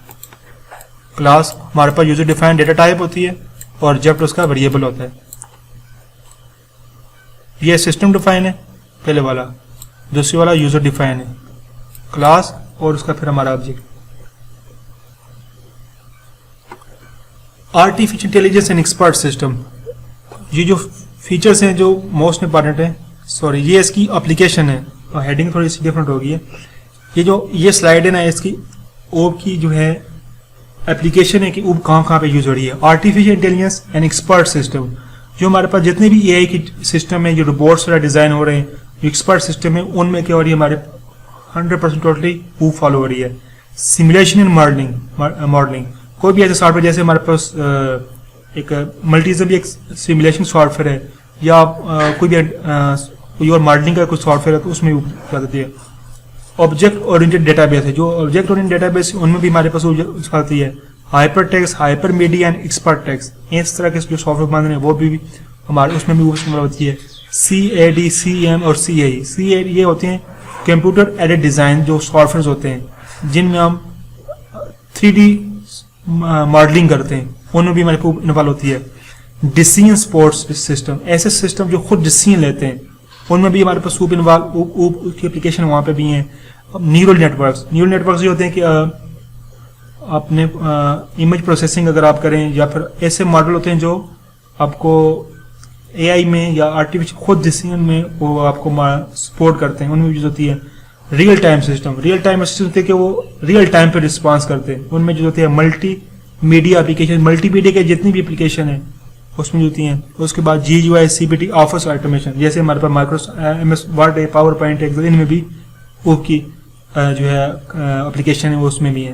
तो अल्टीमेटली ओप की जो है कोई भी आज अभी जितने भी हमारे सॉफ्टवेयर मोस्टली बन रहे हैं वो ओप के कंसेप्ट के मुताबिक बन रहे हैं। लेकिन ये नहीं कि 100% ओप यूज हो रही होगी, कहीं पे प्रोसीजर भी यूज हो रही होगी। ये दोनों मिल के जो है ना एक आपकी प्रॉब्लम को सॉल्व करते हैं, प्रोसीजर लैंग्वेज भी और ऊब लैंग्वेज भी। कई किसी जगह पे हो सकता है आपको ऊब 100% यूज हो, लेकिन जरूरी नहीं है, आपको प्रोसीजर लैंग्वेज साथ लेके चलना पड़ता है, प्रोसीजर लैंग्वेज भी साथ लिखनी पड़ती है और ऊब को भी साथ लेके चलना पड़ता है। इससे आपकी एक रियल वर्ड की प्रॉब्लम सॉल्व होती है। अब यहां तक तो हमने थोड़ा सा बैकग्राउंड देखा और ऊब होता क्या है, कंसेप्ट क्या है इसके। तो अब हम देख रहे हैं उसमें जो मेन चीज़ थी क्लास एंड ऑब्जेक्ट। आज की लेयर में बस क्लास एंड ऑब्जेक्ट को ही देखेंगे और एक दो प्रोग्राम देखेंगे। अभी यहाँ तक किसी स्टूडेंट को भी क्वेश्चन हो तो is a collection of data and function. Data से हमारे यहाँ पे हमारे पास वेरिएबल है, डेटा से बात क्या है, इन टेक्स्ट या स्ट्रिंग कोई वेरिएबल, डेटा से बात वो है हमारा। और फंक्शन से बात जो हमने फंक्शन हम देखे हैं वो कोई फंक्शन का फंक्शन कोई भी। तो बेसिकली जो हमारे पास डेटा एंड फंक्शन है उनका जो कलेक्शन है वो क्लास होती है। मतलब आपने डेटा को भी फंक्शन भी एक स्पेसिफिक क्लास एक ग्रुप के अंदर कर दिया तो उसको हमने क्लास का नाम दे दिया। ठीक है, सुनो, data items and function are defined within class. जो डेटा आइटम्स हैं मतलब हमारे वेरिएबल्स हैं और फंक्शंस आर डिफाइंड क्लास, हम उनको क्लास के अंदर क्या करते हैं, डिफाइन करते हैं। Function are written to work upon the data items. जो हमारे फंक्शन होते हैं बेसिकली हमारे वेरिएबल्स के ऊपर क्या करते हैं, वर्क करते हैं। कोई फंक्शन सम करेगा, कोई मल्टीप्लाई वाला फंक्शन परफॉर्म करेगा, वो किसके ऊपर करेगा, हमारे वेरिएबल्स के ऊपर करेगा, उनके अंदर जो वैल्यू स्टोर है। And each function has unique relationship with data item of the class. जो हमारा हर फंक्शन होता है वो डेटा आइटम के साथ उसका यूनिक रिलेशनशिप होता है। मान लो उस फंक्शन ने उन डेटा के ऊपर क्या ऑपरेशन परफॉर्म करना है, या उस फंक्शन ने उनको एक्सेस करना है, उनको डिस्प्ले करना है, उनके ऊपर वैल्यू स्टोर करनी है, या उनको वैल्यू अपडेट करनी है, क्या करना है हमने, फंक्शन ने उसको इनिशियलाइज करना है।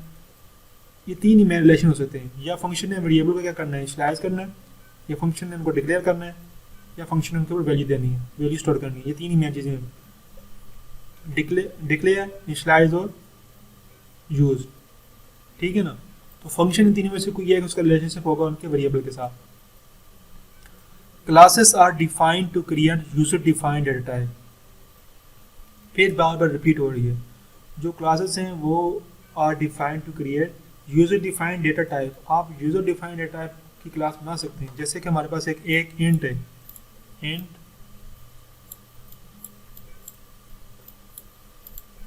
एक्स है, ठीक है ना। वहीं पे हमारे पास एक स्ट्रिंग का वेरिएबल है string,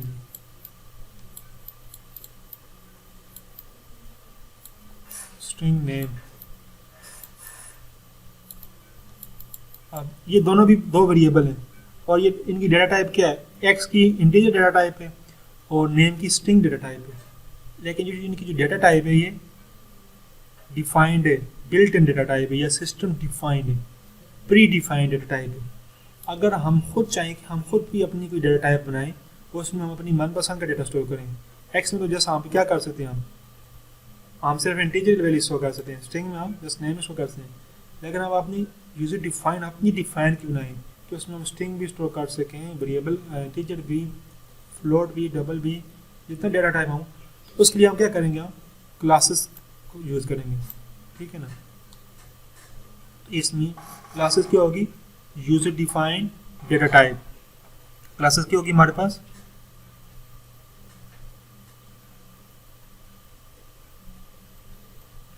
जी बहुत अच्छा क्वेश्चन। क्लासेस बेसिकली यहाँ पे जैसा हमने एक समझाने के लिए एक लाइन दी, एग्जांपल दिया, यूजर डिफाइंड डेटा टाइप है।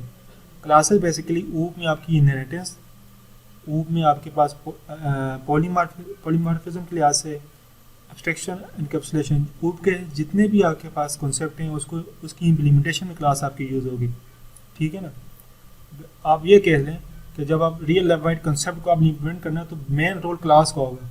वो क्लास ही होगी जिसमें वो सारे आप फंक्शन परफॉर्म करोगे, सारे आप इनहेरिटेंस परफॉर्म जिसके ऊपर करोगे, उसके पॉलीमॉर्फिज्म परफॉर्म करोगे, डेटा एब्स्ट्रैक्शन करोगे या इनकैप्सुलेशन करोगे, वो सारे काम खास के ऊपर होंगे, वो उस क्लास के ऊपर होंगे।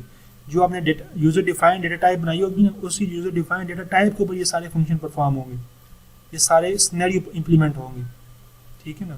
तो अभी जैसा हम ये समझना चाह रहे हैं कि जो क्लास है ये यूजर डिफाइंड डेटा टाइप है। जब अपने टाइप की क्लास डिफाइन करोगे ना तो वो क्लास बेसिकली हमारे रियल वर्ड के वो मैप कर रही होगी। अभी तो ये इंट एक्स है, ये जैसे एक्स को डिक्लेयर कर रहा है, लेकिन यहाँ पे अगर हम क्लास बना देंगे स्टूडेंट की, ठीक है ना, क्लास स्टूडेंट, अब ये स्टूडेंट जो है ये रियल वर्ड की एंटिटी है, ठीक है ना। स्टूडेंट की कुछ खुसूसियात होती हैं, स्टूडेंट का रोल नंबर होता है, स्टूडेंट का नेम होता है, स्टूडेंट का रिजल्ट होता है, स्टूडेंट की ग्रेड होती हैं, स्टूडेंट के सिलेबस होते हैं, क्लास होती है, टाइम टेबल होता है उसका। तो वो सारी चीज़ें फिर हम क्लास के हिसाब से इम्प्लीमेंट करेंगे उसके ऊपर, ठीक है ना।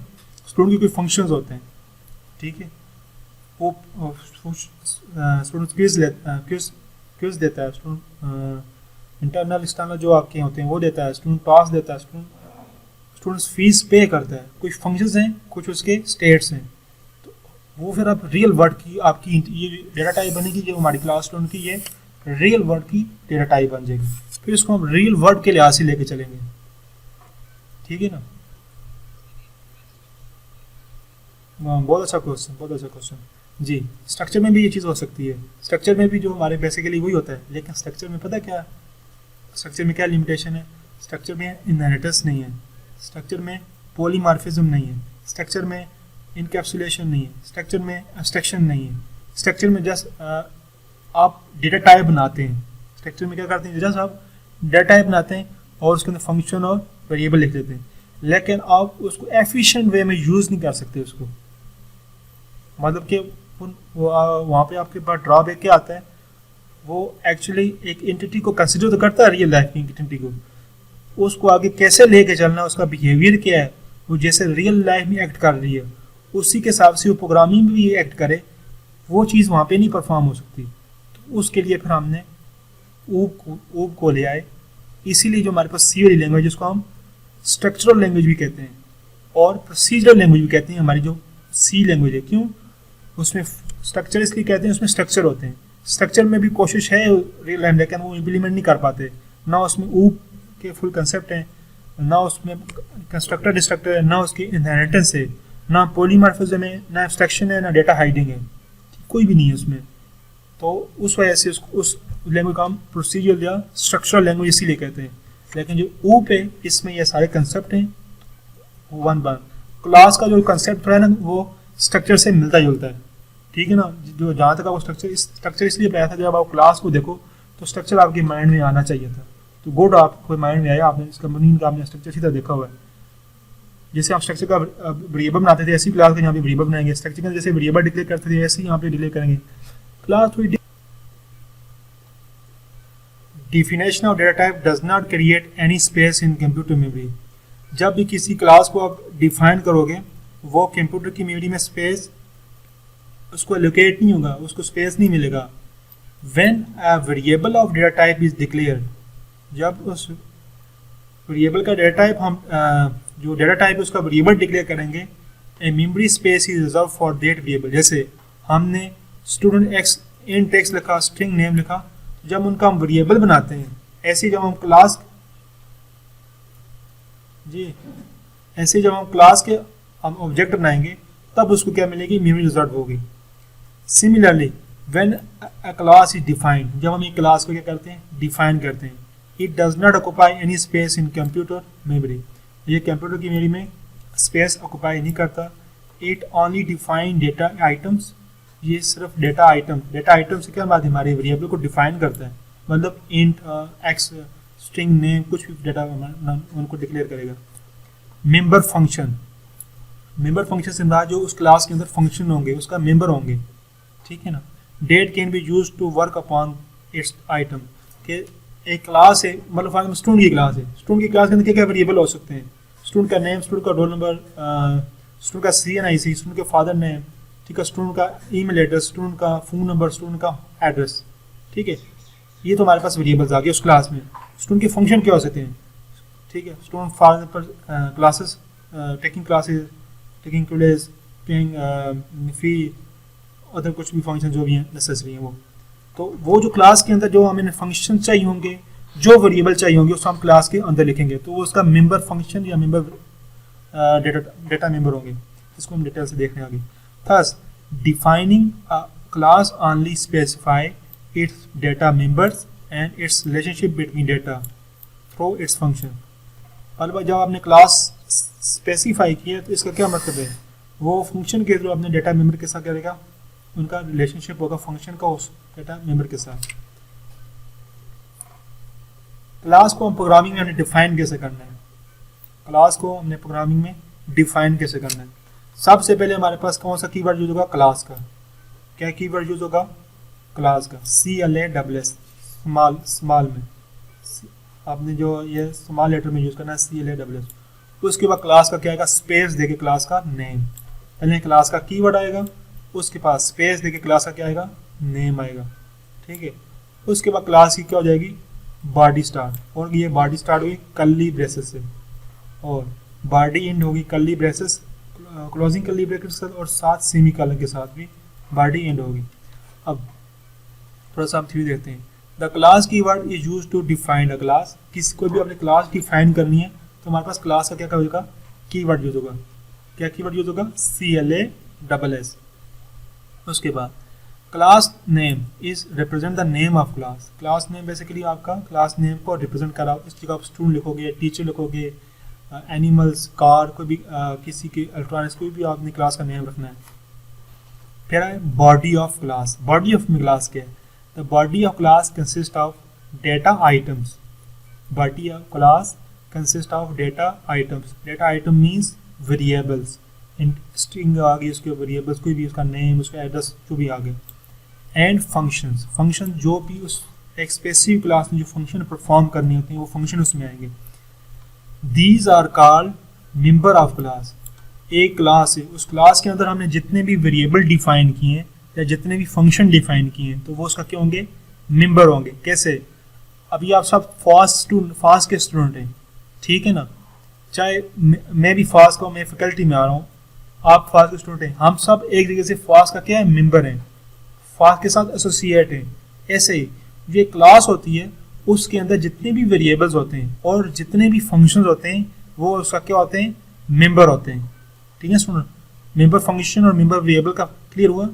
एक क्लास है, उस क्लास की बॉडी के अंदर जितने भी हमने वेरिएबल्स डिफाइन किए होंगे और जितने भी फंक्शंस होंगे वो फंक्शन और वो वेरिएबल उस क्लास का मेंबर होंगे। Semicolon, the body of class and with semicolon. ये सेमीकोलन आपने कभी भी नहीं बोलना, ये जस्ट C++ में होता है। C+ में आपकी क्लास की जो बॉडी है वो सेमीकोलन से क्या होती है, एंड होती है। ठीक है स्टूडेंट्स, किसी को स्टूडेंट कंफ्यूजन हो क्लास के कीवर्ड में, जो क्लास का हम थोड़ा स्ट्रक्चर देखा है आपने, क्लास का नेम, क्लास की बॉडी, सेमीकोलन। इसमें किसी को क्वेश्चन है तो पूछ सकता है। Slide number 18।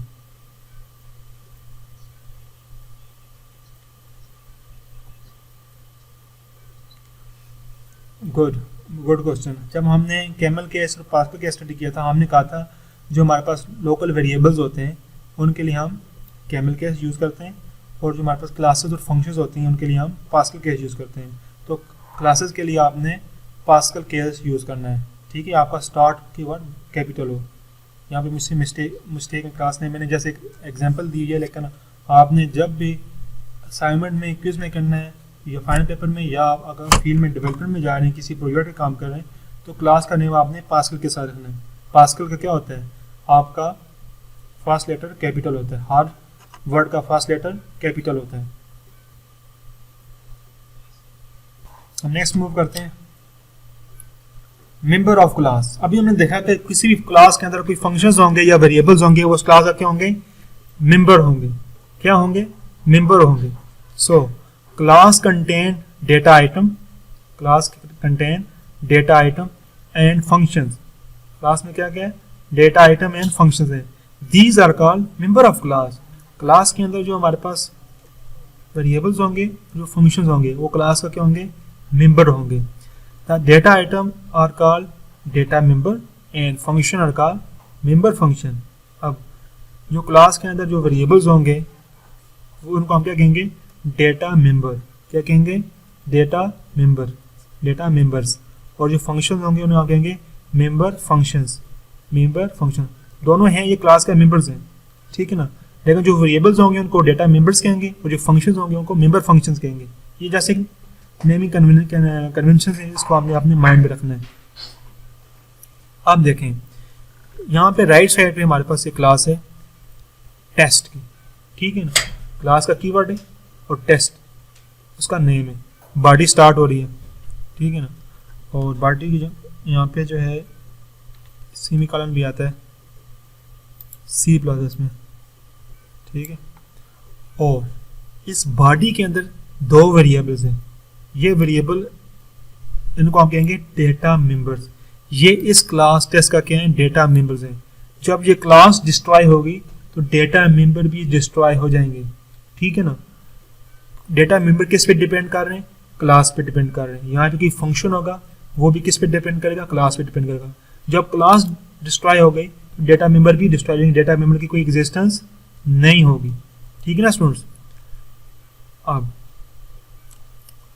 जैसे हम इंटीजर का हम वेरिएबल बनाते थे, ऐसे ही हम यहाँ पे क्लास का क्या बनाएंगे, और ये वेरिएबल बनाएंगे। लेकिन जो क्लास का हम वेरिएबल बनाएंगे उसको आप जस्ट वेरिएबल नहीं कहोगे, उसको आप क्या कहोगे, ऑब्जेक्ट करोगे। क्या कहोगे आप, ऑब्जेक्ट। ये T1 है, T2 है, T3 है, ये क्या है, ऑब्जेक्ट है।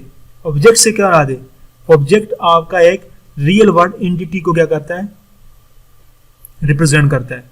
रियल वर्ड एंटिटी से क्या याद है, वही जो आपने 3 स्लाइड पीछे की थी, उनका बिहेवियर होता है, उनके स्टेट्स होती हैं और उसकी यूनिक आइडेंटिटी होती है रियल वर्ल्ड में।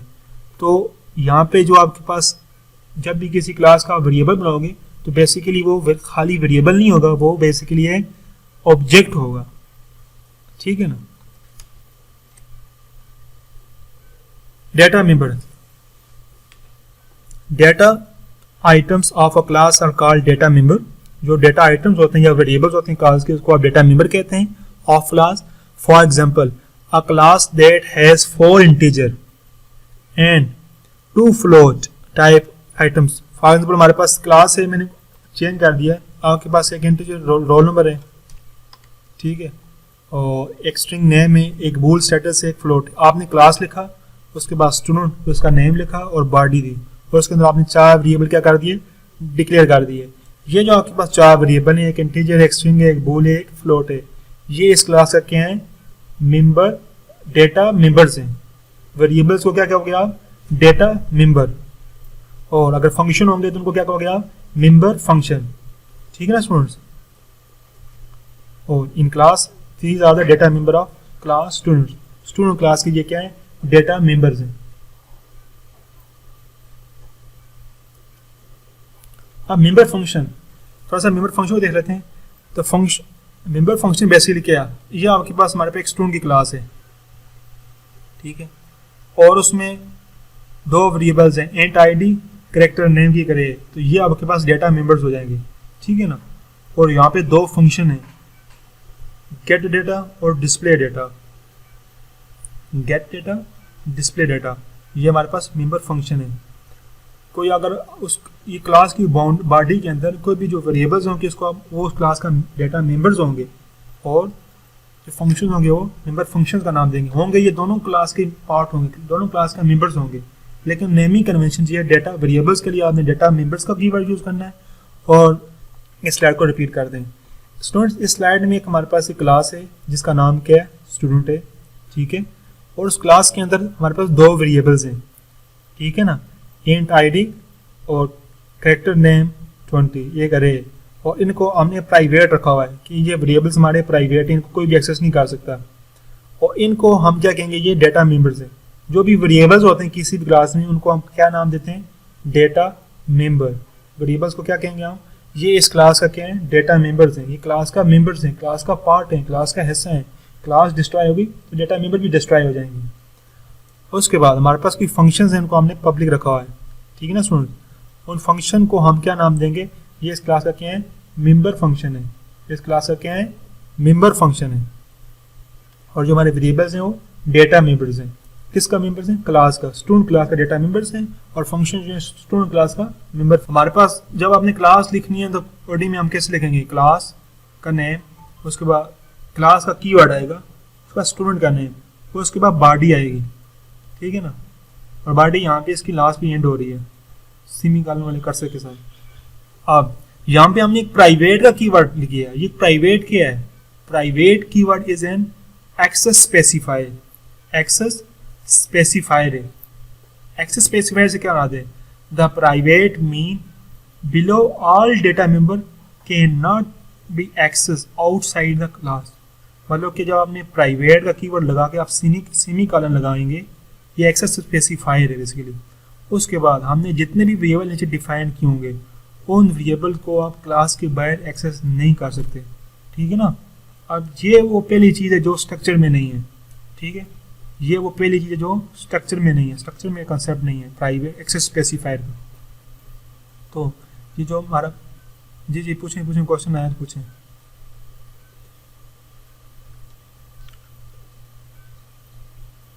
जी बिल्कुल ऐसे एक्सेस स्पेसिफायर की वजह से।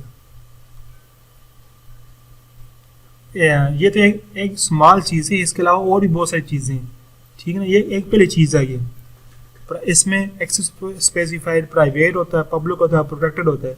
C++ में 3 ही होते हैं, लेकिन बाकी जावा में, पाइथन में या बाकी जो C लैंग्वेज में उसमें protected internal, private internal, protected private internal और बहुत सारे जो है ना एक्सेस स्पेसिफायर है। लेकिन बेसिक कौन से हैं, प्राइवेट, पब्लिक एंड प्रोटेक्टेड। इनको हम सेपरेटली देखेंगे। जस्ट यहाँ पे एक एग्जांपल दिए ताकि अपने माइंड में ये भी आ जाए, ठीक है ना। अब ये आपने प्राइवेट का एक्सेस स्पेसिफायर लिखा हो प्राइवेट, इससे नीचे जितने भी वेरिएबल्स होंगे ना वो क्या होंगे, वो प्राइवेट होंगे, जब तक कोई और एक्सेस स्पेसिफायर नहीं आता वहाँ तक। अब यहाँ पे हमने पब्लिक कर दिए तो इसका मतलब पहले वाला स्पेसिफायर ओवरराइड हो गया। आप वही इसके पब्लिक से पहले जितने भी वेरिएबल्स होंगे उनके ऊपर वो उसके क्या होगी, एप्लीकेबल होगा प्राइवेट। तो इसके बाद पब्लिक का क्या मतलब है, public mean below all data function can be access inside और आउटसाइड द क्लास। उसको आप क्लास के इनसाइड भी एक्सेस कर सकते हैं और क्लास के आउटसाइड भी। ये जो फंक्शन है आपका गेट डेटा का फंक्शन है, प्रिंट डेटा का फंक्शन है, इन फंक्शंस को आप क्लास के अंदर भी कॉल कर सकते हो, क्लास से बाहर से भी क्लास के ऑब्जेक्ट के साथ करके कॉल कर सकते हो। डायरेक्ट आप कॉल किसी को नहीं कर सकते। पब्लिक फंक्शन को भी आप बैड मेन से डायरेक्ट कॉल नहीं कर सकते, तो उसके लिए आपको इसका ऑब्जेक्ट बनाना होगा। ये मेंबर फंक्शन है, मेंबर फंक्शन ऑफ क्लास। ये जो गेट डेटा है, ये फंक्शन होता है बेसिकली उस क्लास का मेंबर होता है, तो इसलिए हम इसको मेंबर फंक्शन कहते हैं। एक और फंक्शन है प्रिंट डेटा, वो भी इस क्लास का क्या है, मेंबर फंक्शन है। मेंबर फंक्शन आज ये कि उसकी बॉडी के अंदर है, जब क्लास खत्म होगी तो इसमें फंक्शन ऑटोमेटिकली फंक्शन हो जाएगा, क्योंकि वो फुली क्लास पे डिपेंड करता है। सो इस कोड में जो आपको स्क्रीन में नजर आ रहा है, इसमें किसी स्टूडेंट को कोई कंफ्यूजन हो, डेटा मेंबर्स क्या है, मेंबर फंक्शन क्या है, पब्लिक और प्राइवेट एक्सेस स्पेसिफाई।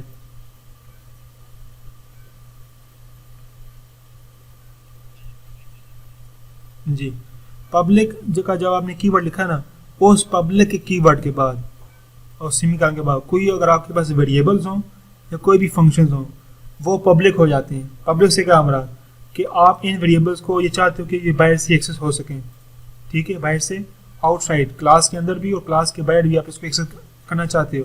तो जो वाइड गेट डेटा है, इसको आप मेन फंक्शन से आप इससे क्या कर सकते हो, कॉल कर सकते हो। और आप लेकिन आप इन वेरिएबल्स को कॉल नहीं कर सकते, क्योंकि ये प्रोटेक्ट प्राइवेट हैं, इनको एक्सेस भी नहीं कर सकते। लेकिन ये पब्लिक है, तो पब्लिक एक्सेस स्पेसिफायर ये हमें एश्योरिटी देता है कि आप इसको क्लास के अंदर भी कॉल कर सकते हैं दो फंक्शंस को, और क्लास के बाहर से मेन फंक्शन से या किसी और क्लास के अंदर से भी आप इसे कॉल कर सकते हो। तो ये पब्लिक जो है, ये पब्लिक का मेन काम है। हम इनको सेपरेटली आगे देखेंगे भी, प्राइवेट को पब्लिक को इनके सेपरेट एग्जाम्पल के साथ। ये जस्ट एज एग्जाम्पल यहाँ पे मैंने पुट कर दिया। जी जी जी जी जी बिल्कुल डिक्लेयर करेंगे। ये जस्ट मैंने एग्जांपल दिया है, वैसे के लिए ये ABC यहाँ पे ऊपर डिक्लेयर थी, उनको मैंने अब राइट कर दिया रोल नंबर, ठीक है ना। ये जस्ट एज एग्जांपल है। ओके, यहाँ तक थी हमारे पास क्लास। क्लास हमने कहा कि क्लास क्या है, class is defined in similar way as structure define. Class ऐसे ही डिफाइन होती है जैसे हमारा स्ट्रक्चर डिफाइन होता है। The keyword class is used to define class. Definition जैसे स्ट्रक्चर की है ऐसे ही क्लास की है, लेकिन क्लास में फंक्शनलिटी, क्लास में अपॉर्चुनिटी बहुत ज़्यादा है, हम अपने कोड को अच्छी तरीके से कर सकते हैं। क्लास को हमने कहा यूनिट डेटा टाइप है। क्लास को हम डिफाइन कैसे करते हैं, क्लास का कीवर्ड रखता है, क्लास का हम नेम देते हैं, उसकी बॉडी होती है, बॉडी के अंदर उसका हम फंक्शन भी लिख सकते हैं और वेरिएबल भी लिख सकते हैं। जो फंक्शन होंगे वो मेंबर फंक्शन होंगे, और जो डेटा का और जो हमारा वेरिएबल्स होंगे वो डेटा मेंबर्स होंगे, ठीक है। उसके बाद आता है हमारे पास ऑब्जेक्ट। ऑब्जेक्ट को तो हमने पीछे डायग्राम से थोड़ा सा देखा था, हम अब थोड़ी के लिहाज से थोड़ा देख लेते हैं। हमने कहा ऑब्जेक्ट क्या होता है, रियल वर्ल्ड एंटिटी होती है, और उसके बाद उसकी कोई खसूसियात होती है, कोई स्टेट्स होती हैं, कोई बिहेवियर होता है, ठीक है ना। हमने कुछ एग्जांपल भी देखी थी, हमने एंटिटी, रियल लाइफ की एंटिटी भी देखी थी वहाँ पे पिक्चर्स में। तो हम थोड़ा सा इसको थ्योरी के लिहाज से आप जरा देखते हैं।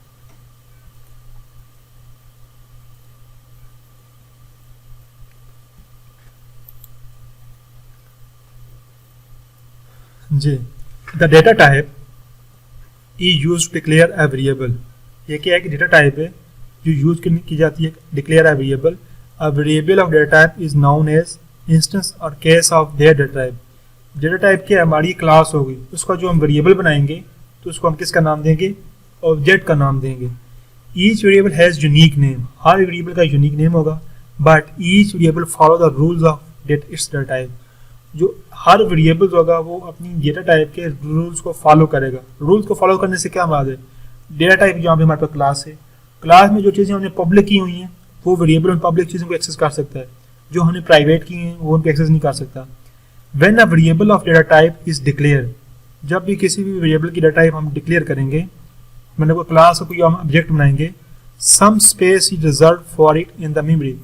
यूं ही हम किसी भी क्लास का वेरिएबल डिक्लेयर करेंगे और उसको मेमोरी में एक स्पेस रिजर्व हो जाएगा, ठीक है। क्या ना क्या चाहता है, हमारे पास एक स्टूडेंट की क्लास थी, ठीक है, STU, हम अगर प्रोग्रामिंग में करें तो ठीक नहीं रहेगा। ये हमारे पास अगर आपको नजर आ रही हो, ये हमारे पास स्टूडेंट की क्लास है, ठीक है ना, और यहाँ से देखें ये और इजी है ये वाला, ये हमारे पास स्टूडेंट की क्लास है, ठीक है। और इसमें हमारे पास 4 पब्लिक हमने एक्सेस स्पेस पर क्या लगाया पब्लिक, और हमारे पास एक वेरिएबल है int ID string name double salary, ठीक है। और क्लास के अंदर हमने क्या किया, इसका एक ऑब्जेक्ट डिक्लेयर किया है। तो इस क्लास का नेम स्पेस ऑब्जेक्ट का नेम जब हम लिखेंगे, जब ये लाइन लिखेंगे तो इसको मेमोरी में एक स्पेस रिजर्व हो जाएगी, किसको, इस ऑब्जेक्ट के लिए, ठीक है ना।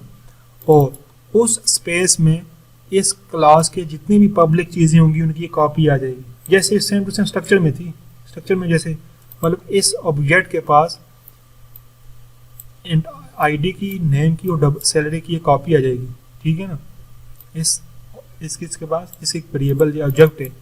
अब जब क्लास का जब वेरिएबल आप डिफाइन करेंगे ना, तो आप उसको वेरिएबल नहीं कह सकते, आप उसको कहेंगे ऑब्जेक्ट है। ये मीन ये आपकी एक रियल वर्ड एंटिटी को क्या कर रहा है, रिप्रेजेंट कर रहा है। ये एक स्टूडेंट की क्लास थी। स्टूडेंट क्लास में कितने स्टूडेंट हो सकते हैं, बेशुमार होते हैं। ये एक स्टूडेंट है, S1 से बाद एक रियल वर्ड का एक स्टूडेंट है।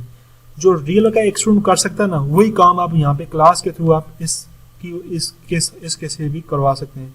हमने जैसे एग्जांपल दी कि इस स्टूडेंट के इसको हमने आईडी दी, तो हम इसको आईडी कैसे देंगे, जो उसका ऑब्जेक्ट होगा, ऑब्जेक्ट डॉट ऑपरेटर यूज करेंगे हम उसकी वैल्यूज को वेरिएबल को एक्सेस करने के लिए क्लास के। ये वेरिएबल हमने क्लास के अंदर डिफाइन किया हुआ, int ID string name double salary, लेकिन उसको हम एक्सेस कहाँ पे कर रहे हैं, एक्सेस हम मेन में कर रहे हैं, किसके थ्रू, क्लास की ऑब्जेक्ट के थ्रू।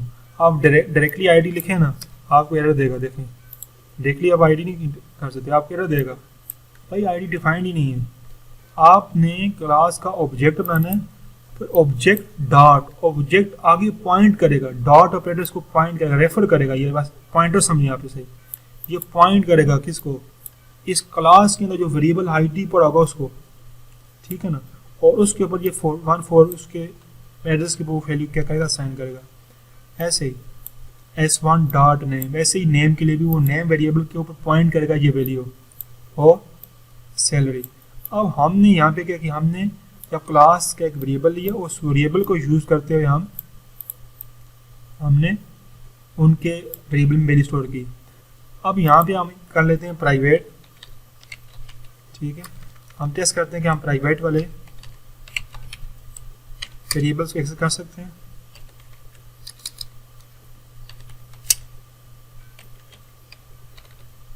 ठीक है, अब देखें ये है हमारे क्लास के अंदर डिफाइंड है।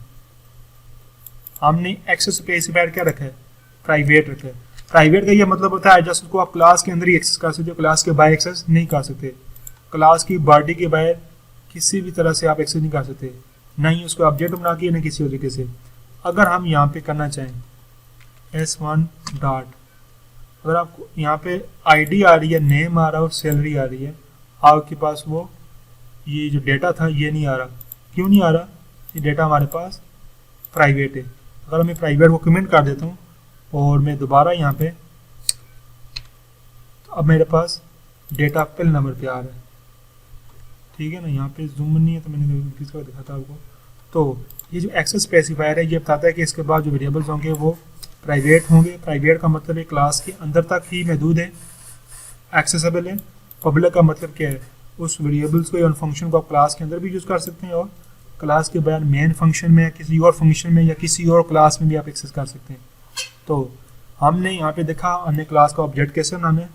जब हम क्लास का ऑब्जेक्ट बनाते हैं तो हमारे पास मेमोरी में एक स्पेस बन जाती है और हम डॉट ऑपरेटर के थ्रू हम हर एक की क्या जो वेरिएबल्स हैं क्लास के अंदर डिफाइंड है, जो क्लास के डेटा मेंबर्स हैं, उनको हम क्लास के ऑब्जेक्ट के थ्रू एक्सेस कर सकते हैं।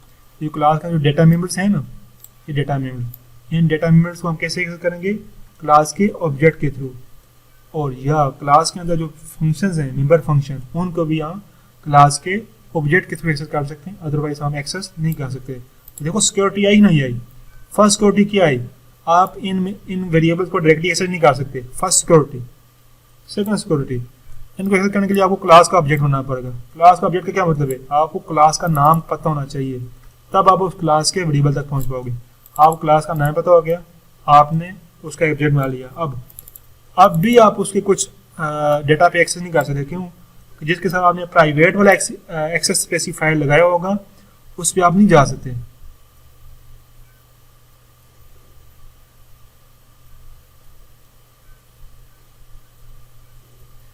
ये 9-15 पे नहीं, 10-15 पे आपकी क्लास हो रही होगी। मैं बस ये लास्ट साइड इसको मैं क्लोज करता हूँ, वाइंड अप करता हूँ। तो कहने का मतलब ये है कि यहाँ पे सिक्योरिटी अभी आपको खुद ही नज़र आ गई है इसकी, ठीक है ना। इसको हम रन करते हैं और देख लेते हैं आउटपुट क्या आती है।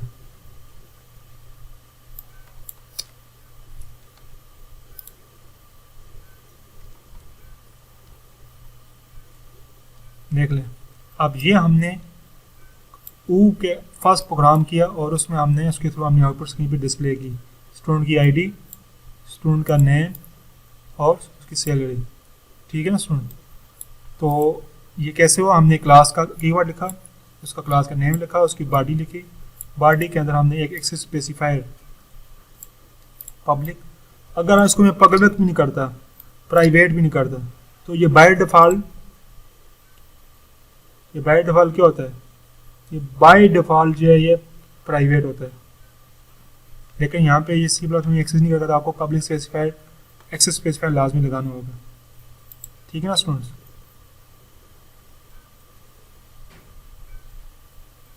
तो इसमें प्रोग्राम में किसी कन्फ्यूजन, हमने क्लास कैसे डिक्लेयर की, क्लास का ऑब्जेक्ट कैसे बनाया, और क्लास के ऑब्जेक्ट के थ्रू हमने उसके मेंबर फंक्शन को कैसे एक्सेस किया, और फिर मेंबर फंक्शन को हमने डिस्प्ले कैसे किया। इस यहाँ तक किसी कोई क्वेश्चन तो नहीं है?